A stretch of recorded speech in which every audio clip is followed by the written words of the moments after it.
So this is the last of the last case that we had. There are just a few bottles left of the water that Brenda Lilly survived on for 5 straight days. It is a nightmare. It is a disgrace that our government is not taking care of us that way. As an Asheville native, she says she grew up hearing horror stories about constant problems with the city's water system. The history of the water in Asheville is kind of notorious. I mean, there's myth and lore around it. And while she still has a lot of questions about how 38,000 people like herself could completely lose water for so many days, she's certain about one thing.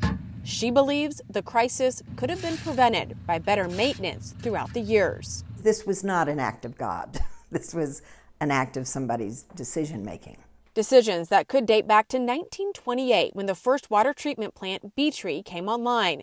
Since then, the city has added the North Fork and Mills River plants. The network now includes more than 1,700 miles of distribution lines with a capacity of 27 million gallons of water.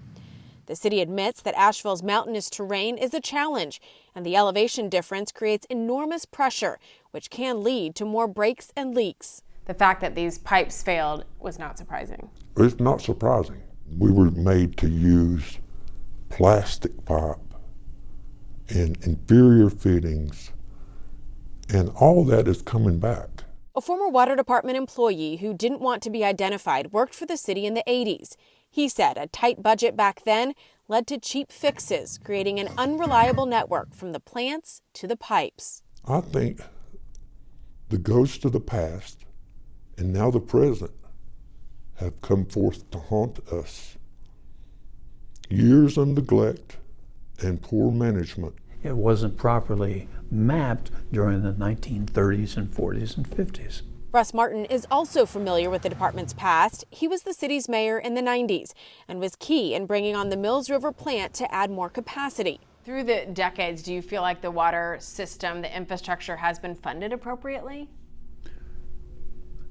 I can't answer that. I suspect it has, but I'm not aware of everything. He stands by the management of the water department, saying they do a good job despite the challenges. So you don't think it was the fault of anyone? No. It was no one's fault. It was a force of nature that occurred.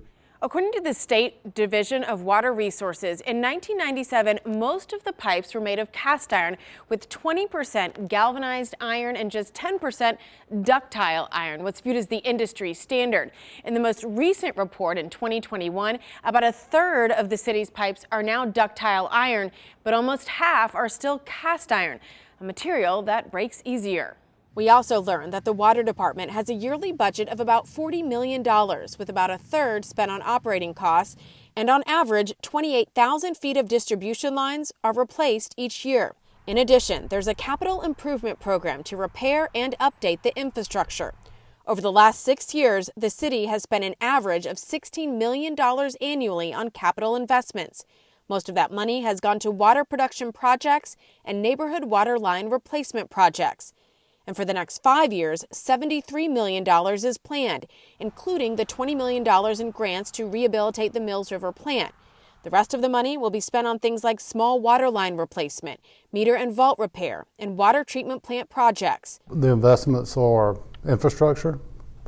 Some's plant, some's distribution. It's spread throughout the system. Director of Water Resources David Melton says in addition to the bigger projects, the City of Asheville Water Resources staff continually maintains an extensive and complicated water infrastructure system. These maintenance inspections occur on a daily basis.